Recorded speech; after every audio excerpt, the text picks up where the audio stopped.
سێبەری قەلەبەرد لەسەر ئەڵمانە و تاڵە سوار.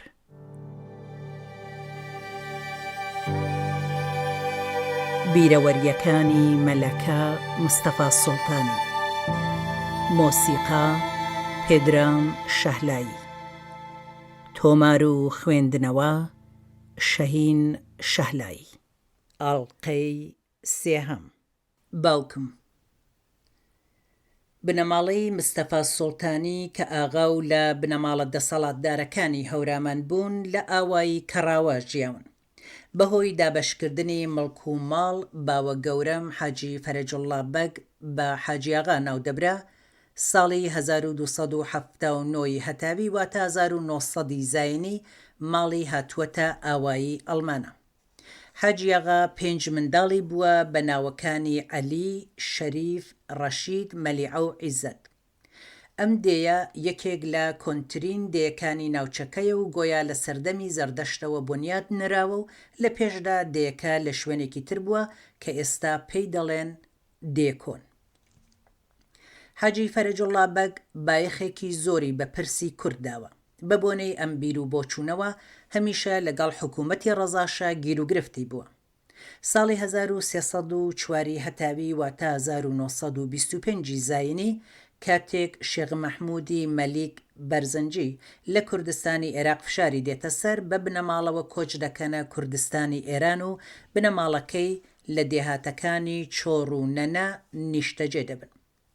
شێخ مەحموود دووجار سەردانی حاجی فەرەجوڵڵا بەگ لە ئەڵمانە دەکات و لە کتێبی قیامê شێخ مەحموودê بەرزەنجی و مردم کورد علیه استعمار بریتانیا در کردستان لە نووسینی ئەحمەدê خاجەفەندی 1968 و وەرگێڕانی ئەحمەدی محەممەدی لە لاپەڕەی 207دا نووسراوە. حاجی فەرەجوڵڵا بەگ پشتیوانی هەمەلایەنەی خۆی لە شێخ مەحموود دەربڕیوە. بە بیر و بۆچوونی کوردایەتیەوە ئەو پایەوپلەوە ڕەزاشا وەک سەرهەنگ و سەرگورد بە زۆرێک لە ئاغاواتی بەخشی قبوڵی نەکرد و ئەم هەڵوێستەی ئەو لەسەر گرتن و زیندانیکردن و دوورخستنەوەی کاریگەری بووە. خۆی و دوو کوڕی لە سەردەمی دەسەڵاتی ڕەزاشادا گیراون و چەند جاریش دوورخراونەتەوە و سەرنجام لە تاراوگا لە شاری دامەغان لە باکووری ڕۆژهەڵاتی تاران کۆچی دوایی کردووە. حاجیاغا هەوڵی داوە بۆ ئاوەدانکردنەوەی دێکە. زۆر جێگەی لالێژ و زەوی بایری کۆتەکەن ڕێشەی دار و دەوەن دەرهێنان و خاوێن کردوونەوە و کردوونی بە زەوی کشت و کاڵ. ئەو کۆتەدارانەش کە لەوێ دەریان هێناون کردویانن بە زوخاڵ و بە کاروان ناردویانەتە سنە و فرۆشتویانە. هەروەها 7-8 جۆگە ئاوی ڕاکێشاوە بۆ سەر زەویەکان و لەبەر ئەوەی زەویەکان لە دامێنی بەرزایی و زۆر لێژ بوون بە کەڵەکە بەرد دەوریان گرتوون و پشتی کەڵەکە بەردەکانیان پڕ کردووەتەوە کە بۆ چاندن و کشت و کاڵ بشێن. بۆ ئاوی کانیەکان و مزگەوتی دێ چەند ڕێزە کارێزی دوور و درێژیان لێداوە و ئاوەکەیان لە ئاوایی نزی کردوێتەوە. مزگەوتێکی گەورەی ساز کردووە و مەلای بۆ هێناوە. لەو مزگەوتە هەمیشە چەند فەقێ دەرسیان خوێندووە و خۆی خەرجی ئەوانی کێشاوە. بەرەبەرە هەم ئەڵمانە زۆر ئاوەدان بووەتەوە و هەم دواتر توانیویەتی چەندێ و چەندانگی ئاواییەکانی دەوروبەریش بکڕێت. باوکم ساڵی 1294 هەتاوی واتە 1915 زاینی لە ئەڵمانە لەدایک بووە. 3 ساڵان دەبێت کە دایکی بە نەخۆشی کۆچی دوایی دەکا. هەتا کلاسی 6 سەرەتایی لە شاری سنە خوێندووە. حەزی لە خوێندنەوە بووە و لە ڕادیۆوە گوێی داوەتە هەواڵ و دەنگ و باس و لە ڕووداوەکانی ناوچەکە ئاگادار بووە. لە کتێبی دووبەرگی پیشینەی ئاموزش و پەروەرشی کوردستان از سال 1320 تا 1357 تالیف سید عبدالحمید حیرت سجادی لە لاپەڕەی 232 سەبارەت بە باوکم ئاوا دەنووسی. هەمەڕەشید ئەڵمانە لەژێر چاوەدێری باوکی خوێندەوار و تێگەیشتووی بە مەبەستی خوێندن نێردراوەتە شاری سنە. لەوێ لەژێر چاوەدێری معلمی دڵسۆز و بە ئیمان پەروەردە بووە. ساڵی 1312 هەتاوی واتە 1933 زاینی سەرکەوتوانە پۆلی 6 سەرەتایی تەواو کردووە. دوای گەڕانەوەی بۆ شوێنی بابوو باپیرانی هەمیشە بەشێک لە کاتەکانی خۆی بۆ خوێندنەوە و کەڵگوەرگرتن لە کتێبە بە نرخەکانی ئەو زەمان تەرخان دەکات. عەلاقەی حەمەڕەشید مستەفا سوڵتانی بە خوێندنەوە و فێربوون دەبێتە هۆی ئەوەی کە بێوچان بۆ سازکردنی مەدرسە لە ئەڵمانە هەڵسووڕێ. لەبەر ئەوە داوا لە ئیدارەی فەرهەنگی شاریستنە دەکا کە لە ئەڵمانە مەدرسە بکرێتەوە و مامۆستای بۆ بنێرن. هەر بۆ خۆشی جێگا و شوێنی مەدرسەکە دیاری دەکا و تەنانەت خەرجی دروستکردنیشی و ئەستۆ دەگرێ. چەند ساڵێک عەلی عەزیمی بوو بە بەرپرس و مامۆستای مەدرسەی ئەڵمانە، پاشان حەمەڕەشید خۆی بەڕێوەبەری و مامۆستایی قبوڵ دەکا. حەمەڕەشید منداڵەکانی خۆی بۆ خوێندن هەنداوە، هەموو منداڵەکانی خاوەنی بڕوانامەی ئاستی باڵا و مامناوەندین. باوکم لانگری بزوتنەوەی شێخ مەحموودی حەفید بووە و چەند جار بۆ دیتنی ئەو کەسایەتیە ناودارەکانی ئەو سەردەما چووەتە کوردستانی ئەو دیو و چاوی پێیان کەوتووە. ماوەیەک وەک مامۆستا لە ئەڵمانە کاری کردووە و دواتر ناردراوەتە دیواندەرە. ماوەیەک لە دیواندەرە مامۆستا بووە، بەڵام بەهۆی دووری لە خێزان و گیر و گرفتی هاتوچۆ ناچار دەبێت دەست لە کاری مامۆستایەتی هەڵبگرێت. باوکم وەک خۆی باسی دەکرد حەزی کردبوو درێژە بە خوێندن بدا، بەڵام ئاستەنگی ژیان نەیهێشت بوو. ئەو سەردەمە ڕەزاشا بۆ یەکدەستکردنەوەی دەسەڵات و حوکمڕانیەتی خۆی ژمارەیەک لە ئاغا و مەڵکدارانێک کە پێی وابوو لەوانەیە بەرهەڵستی دەسەڵاتی بکەن دەست بەسەر کردبوو. ئەو کاتەی وا باوکم تازە پێدەگەیشت، حاجی فەرەجوڵڵا بەگی باوکی و دوو لە کوڕەکانی بە ناوی عەلی و شەریف کە لە باوکم گەورەتر بوون دەگیرێن. لە پێشدا دانخەنە زیندانی قەسر لە تاران و دوای ماوەیەک ڕەوانەی شارەکانی سمنان و دامەغان کراون و لەوێ دەست بەسەر دەکرێن. لەو سەروبەندەدا باوکم ناچار دەبێت بێتەوە بۆ ئەڵمانە و بەسەر مڵک و ماڵدا ڕابگا. بەم جۆرە لە سەرەتای لاویەتیدا بەرپرسایەتی هەموو خێزان و بنەماڵەی باوک و براکانی دەکەوێتە سەرشانی. هێندێک لە ئاغاکانی ناوچەکەش کە لەگەڵ حکوومەت کەینوبەینیان هەبووە لەو دەرفەتە کەڵک وەردەگرن بۆ پەرەپێدانی دەسەڵاتی خۆیان.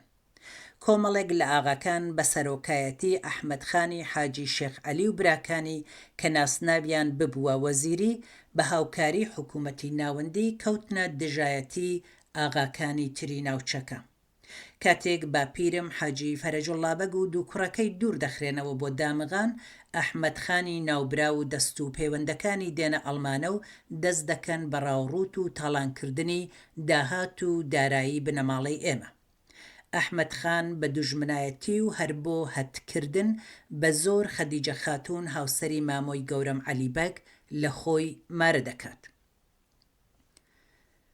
دوای ماوەیەک باوکم و دایە کاڵێ دوور دەخرێنەوە بۆ مەریوان و ماوەیەکی زۆر ئەوانیش لە مەریوان تەبعیدی بوون و ئیجازەیان نەبووە جلی کوردی لەبەر بکەن. بەم جۆرە باوکم هەر لە سەرەتای ژیانیدا تووشی کێشە و سەختی دەبێت و دەکەوێتە ژێرباری قورسی بەرپرسایەتیەکی گەورەتر لە توانایی خۆی. دواتر کە ژنی دووهەمی واتە دایکی منی هێنا، بەخێوکردن و گەورەکردنی 15 کوڕ و کچیشی هاتە سەر و نەیهێشت هەتا کۆتایی تەمەن ڕووی حەسانەوە ببینێ. پێشتر باوکم گرفتی ئابووری نەبوو، بەڵام دواتر بە چوونی منداڵەکان بۆ خوێندن بۆ شارەکانی سنا، تاران، تەورێز و شیراز، دابینکردنی خەرجی خوێندن ئاسان نەبوو. داهاتی باوکم لە مەڵک و کاری کشت و کاڵ بوو. کاتی زۆری دەویستە کشت و کاڵ و داروباغ بێنە بەرهەم و ببن بە پارە. خەرجی خوێندنی ئێمە و مەسرەفی ژیانی هەموو بنەماڵە چەند بەرابەری داهاتی باوکم بوو. زۆر جار ناچار دەبوو ڕوو لە خەڵک بکا و پارەیان لێ قرس بکات. لە بیرمەجارێک باوکم 400 تمەن قەرزداری ئاغەیەکی خزممان بوو، نەیتوانی لە کاتی خۆیدا قەرزەکەی بداتەوە. ئەو ئاغایە خەڵکی نارد کە لە جیاتی پارەکە 5 سەر بەرخ ببن. بیستنی ئەوە بۆ هەمومان زۆر ناخۆش بوو. من کە منداڵ بووم دەگریام. جعفەر وێسەری کە ئەو کاتە لە ماڵی ئێمە کاری دەکرد و کاری ئەو ئاغایەی زۆر پێناشیرین بوو، نەیهێشت حیوانەکان ببەن و خۆی پارەکەی دا و دواتر باوکم قەرزەکەی داوە. کاتێک براکانم لە سنە دەیان خوێن باوکم زۆر جار کەلوپەلی بە قەرز لە بازار بۆ دەکڕین. لە سنە دوو برای موسایی بە ناوەکانی داوود و ئەسکەر هەبوون. هەتا لە سنە ژیان باوکم هەر لای ئەوان شتی بە قەرز وەردەگرت. خێزان باوکم سێ جار ژنی هێناوە. ژنی یەکەمی کاڵەی هیممەتی بوو کە پێمان دەکوت دایە کاڵێ. ژنی دووهەمی مینا بەهمەنتەبار بوو. ئەم خانمە دوای 3 ساڵ ژیان لەگەڵ باوکم کۆچی دوایی کردووە و منداڵیشی نەبووە. مینا خانم وەک دەگێڕنەوە هەڵسوکەوتی لە ژیانی ژن و مێردایەتیدا بە شێوەیەک بوو کە ئەو سەردەما باو نەبووە. ئەو کاتە لە ئاوایی پیاوان دەچوونە سەربان و لەوێ دەهاتن و دەچوون و پیاسەیان دەکرد.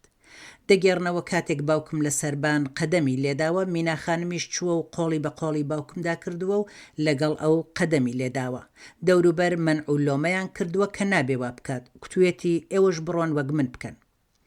زۆر هۆگری گوڵ و باخچە بووە. کاتێک نەخۆش کەوتووە داوای کردووە چەپکێک گوڵی بۆ بەرن.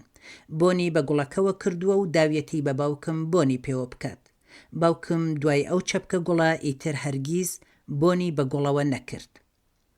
ئێمە منداڵ بووین زۆر جار چەپکە گوڵ و وەنەوشەمان بۆ باوکم دەبرد. لە ئامێزی دەگرتین و ماچی دەکردین بەڵام گوڵەکەی وەرنەدەگرت. بانگی دایکمی دەکرد کە گوڵەکەمان لێوەرگرێت. مینا خانم شانەی ئاجی فیلی بووە. شانە و ئاوێنەوە مەقەستەکەی خۆی داوە بە باوکم و کوتوێتی هەر کات ڕێشت تاشی ئەمانە بەکاربێنە. تا ئەم ساڵانەی دوایی و ڕوودانی کارەساتەکانیش باوکم هەر ئەوانەی بەکاردێنە. هەتا لە ئەڵمانە بووین باوکم بەردەوام دەچووە سەرمەزاری مینا خانم. هاوسەری سێهەمی باوکم دایکی منە بەهیە کۆنەپۆشی. سەرجەم دوو دایکەکە 19 منداڵیان بووە. دایە کاڵێ 6 کوڕ و 3 کچی بووە. 3 منداڵی یەکەم حەسەن، وەحیدە و ئەختەر بە ساوایی مردوون و ئەوانی دیکە سەعید، محەممەد، تاهیر، ڕەشاد، عەبدوڵڵا و ناجیە کە بەخۆشیەوە لە ژیاندان. دایکم 8 کوڕ و 2 کچی بووە. فوئاد، حوسەین، فایزە، ئەمین، ماجید، مەلەکە، ئەمجەد، ڕەزا، حیشمەت و کاوە. دوایین منداڵی دایکم واتە کاوە هەر بە ساوایی مرد. دایەکاڵێ دایەکاڵێ لە بەگزادەکانی ئاوایی پیلاندەری ناوچەی کۆماسی مەریوان بوو. ساڵی 1288 هەتاوی واتە 1909 زاینی لەدایک بووە. پێشەوەی شوو بە باوکم بکە هاوسەری ئەحمەد بەگی کانیسانان بووە کە ماڵیان لە ئاوایی بالک بوو. ئەحمەد بەگ ژنێکی تریشی بووە کە ژنی گەورەی بووە و گۆیا دایەکاڵەی خۆش نەویستووە و ئەزیەتی کردووە. کاتێک حکوومەتی ڕەزاشا ئەحمەد بەگ و ژمارەیەکی زۆر لە ئاغاکان زیندانی دەکا دایەکاڵێ دووگیان بووە. ئەحمەد بەگ گۆیا دەیزانی کە لە زیندان ڕزگاری نابێت و بەوەشی زانیوە کە ژنی یەکەمی ئازاری دایەکاڵێ دەدا هەر بۆیە لە زیندانەوە بەنامە پەیام دەنێرێ بۆ دایەکاڵێ و پێی دەڵێ کە ئیتر چاوەڕوانی ئەو نەبێ و داوای لێ دەکا کە بچێتەوە ماڵی باوکی و بیر لە ژیان و لە داهاتووی خۆی بکاتەوە. ئەویش هەروە دەکا و دەچێتەوە ماڵی باوکی و لەوێ بەرزوومی کوڕی لەدایک دەبێت. دایەکاڵێ ساڵی 1312 هەتاوی واتە 1933 زاینی لەگەڵ باوکم هاوسەرگیری دەکات. ژیانی دایەکاڵێ وەک ژیانی زۆر ژنی زۆڵم لێکراوی دیکەی و سەردەما گیرۆدەی ستەم بووە. یەکەم جار بەبێ خواست و ویستی خۆی سەر بە هەوێ بەشوو دراوە و لە لای مێردی دووهەمیشی کە باوکی من بوو 2 جار ژنی بەسەردا هاتووە.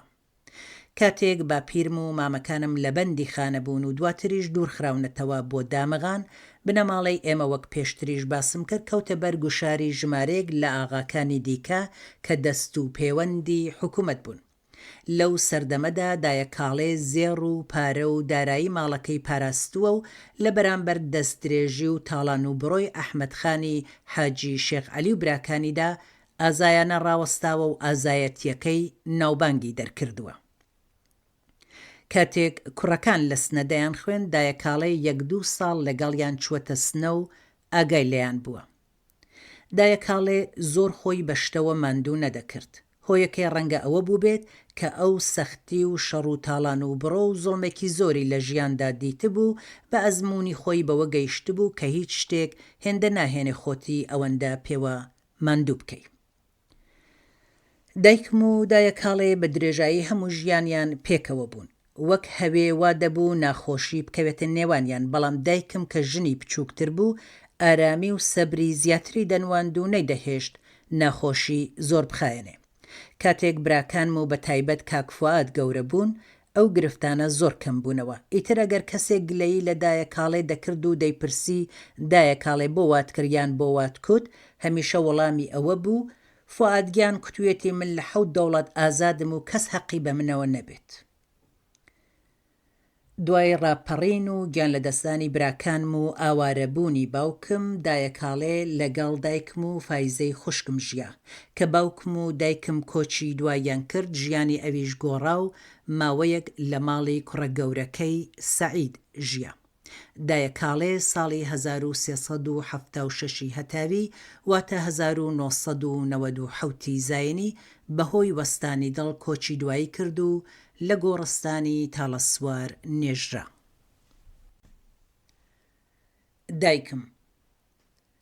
دایکم بەهیا کۆنەپۆشی ساڵی 1305 هەتاوی واتە 1927 زاینی لە ئاوایی ڕەشەدەی مەریوان لە دایک بووە و دەورانی منداڵیشی هەر لەوێ تێپەڕ کردووە. بەهۆی بارودۆخی سەردەم و وەزعی کۆمەڵایەتی و نەبوونی مەدرسە نەیتوانیوە دەرس بخوێنێت.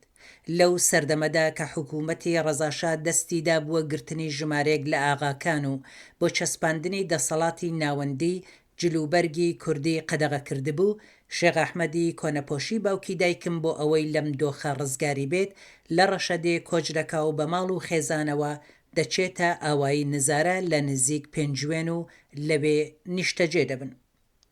باپیرم شێخ ئەحمەد 6 منداڵی بووە بە ناوەکانی بەهیا، فاتمە، ئایشێ، کەماڵ، ئازاد و فەریدە.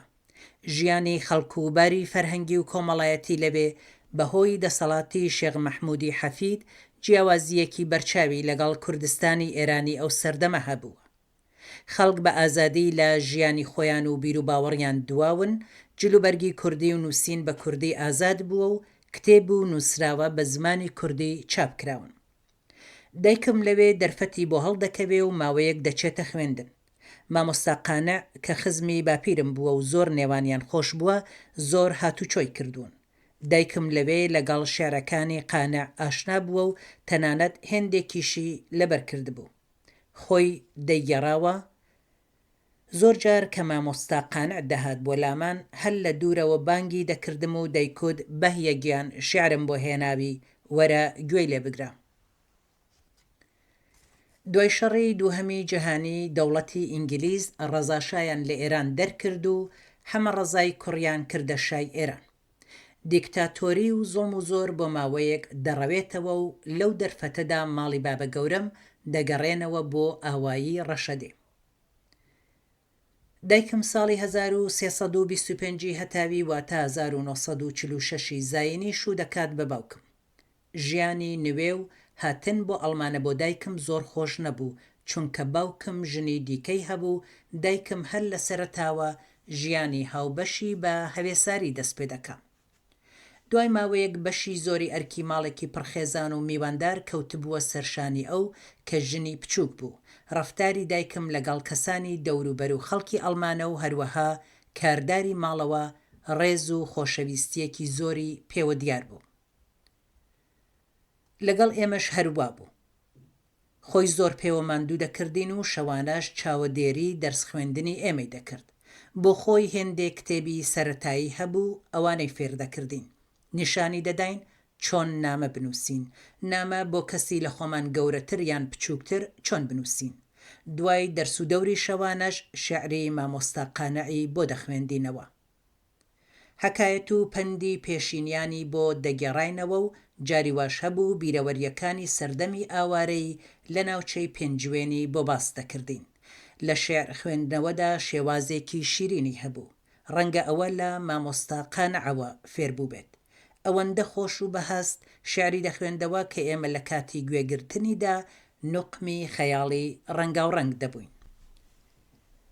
مرۆڤی نەو چیرۆک و بەسەرهاتوو بیرەوەریەکانی دایکم زۆربەیان ئارەزوویەکیان هەبوو، کەوتبوونە دوای ئارەزوویەک و زۆریان بە مراد نەگەیشتبوون و زڵمیان لێکرابوو. ئیتر دایکم کە بەسەرهاتەکانی دەگێڕاوە بە سۆز و خۆشەویستی باسی ئەو کەسانەی دەکرد. ئیتر نەیان هێشتا و هەژارە بە مراد بگا، ئەو داماوەیان تووشی ئەو تەنگانە و چەرمەسەریە کرد. ئەو هەژارە چەنای چەند ساڵ بەو ئارەزووەوە بوو. ئەوانە قسەی دایکم بوون، ئێمە کە ئەوانەمان دەبیست پێمان وابوو هەموو ئەوانە خزم و کەسمان بوون. ئەوە وای کرد تووشی هەر مرۆڤێکی هەژار و دەستکورت و لێقەوما و ببوایین وامان دەزانی یەکێکە لەو کەسانەی وا دایکم باسی دەکرد، لەبەر ئەوە بەزەیی و خۆشەویستیمان بۆی دەجوڵا.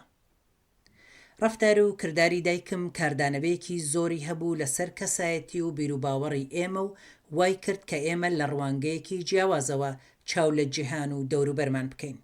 هەستمان بە بەرزی و نزمیەکانی کۆمەڵگا دەکرد، هەستمان بە زوڵم و زۆر و بێدادی دەکرد. لە ڕاستیدا کردەوەکان و هەستن و دانیشتن و بەگشتی ڕەوشی دایکم کاردانەوەیەکی قوڵی بە تایبەت لەسەر شێوەی ژیان و تێڕوانینی کاک فواد هەبوو. دایکم هەروەها کاریگەریەکی زۆری لەسەر خۆ و هەڵسوکەوتی باوکم هەبوو. بۆ وێنە قەدیم کاتێک خەڵکی دێدەهاتن بۆ ماڵی ئاغاکان بە پێوە دەوەستان تا ئاغا ئیزنی دانیشتنی پێدەدان. دایکم ئەوەی هیچ پێخۆش نەبوو، بە باوکمی کوتبوو خەڵکە دێنەلات نابێ بە پێوە بوەستن. دایکم بۆ خۆی زۆر بە نەرمی و ڕێزەوە هەڵسوکەوتی لەگەڵ خەڵک و بە تایبەت لەگەڵ ئەو کەسانە دەکرد کە لە ماڵی ئێمە کاریان دەکرد و بەردەوام هەموو ئێمەشی فێر دەکرد کە بە حورمەتەوە لەگەڵ کارداری ماڵێ و خەڵک بجوڵێنەوە. پشماڵی ئێمە جۆگەلە ئاوێکی پێدادەهات، دەوروبەری ماڵەکە چۆڵ و زەمینی بایر بوو. دایکم جاروبار بە کرێکار و زۆر جاریش هەر بۆ خۆی ئەو زەویە لێژانەی لە دەوەن و خڕکە بەرد پاکردەوە و هەمووی کرد بە باخچە و داری میوە. ئامۆژگاری ئێمەی دەکرد کە کار بکەین و کارکردن بە شوورەیی نەزانین، هەمومان هاوینان کارمان دەکرد. حوسێن بە هاوکاری براکانی دیکە لە پەڵەزەویەک تووتنی دەکرد. ئەو کاتە تووتنکردن لە ئەڵمانە زۆر باو بوو. بەرهەمهێنانی تووتن کارێکی سەختە و ئێجگار پێوەی ماندوو دەبووین. باغێکی هەڵوژەشمان هەبوو، پێشتر میوەکەی دەوەری و دەڕزی. وەختێک ئێمە پێگەیشتین دایکم دەیناردین میوەکەی کۆبکەینەوە. ئێمەش میوەکەمان کۆ دەکردەوە و وشکمان دەکردن. ئەوەش خۆی بوو بە سەرچاوی داهات. ساڵی وا هەبوو 70-80 تەنەکە هەڵوژەی وشکمان دەفرۆشت. هاوینمان بەو کارانە تێپەڕ دەکرد. لە پاڵ ئەو کارانەش کاتێکمان بۆ خوێندنەوەی کتێب دەهێشتەوە. لە پێشدا کتێبەکان زۆرتر شێعر و بەرهەمی ئەدەبی بوون. کتێب خوێندنەوە بوو بە بەشێک لە ژیان و کاتی بەسەربردنمان و هەمومان لە هەوڵدا بووین بۆ کڕینی کتێب. لە ساڵانی دواییدا کەم کەم کتێبخانەیەکی زۆر ڕێک و پێکمان لە ئەڵمانە دروست کرد. کاک فواد سەرەتا زۆر مەیلی بە خوێندنەوەی شێعرەکانی قانع و پیرەمێرد دەبێ. ئەو کتێبانە لە ئێران نەبوون و ئەگەر کەسیش کتێبی کوردی هەبوایە دەیشاردەوە و ئاشکرای نەدەکرد. دایکم کە ڕازدار و پاڵپشتمان بوو بە تایبەت کەسی دەناردە پێنجوێن و سلێمانی تا کتێبەکان بۆ کاک فواد بێنن. کتێب و نووسراوە نەهێنیەکانیشی بۆ دەشاردینەوە. ئەو کات زۆربەی هەرە زۆری نامە و نامیلکە و نووسراوەکان دەستنووس بوون و شتی چاپکراو یان نەبوو یان زۆر کەم بوو. زۆر جار دایکم ڕووی دەکردە کاک فواد و دەیکوت: فواد گیان، نازانم بۆچی من زۆر لەو دەفتەرە خەد وردوردانە دەترسێم.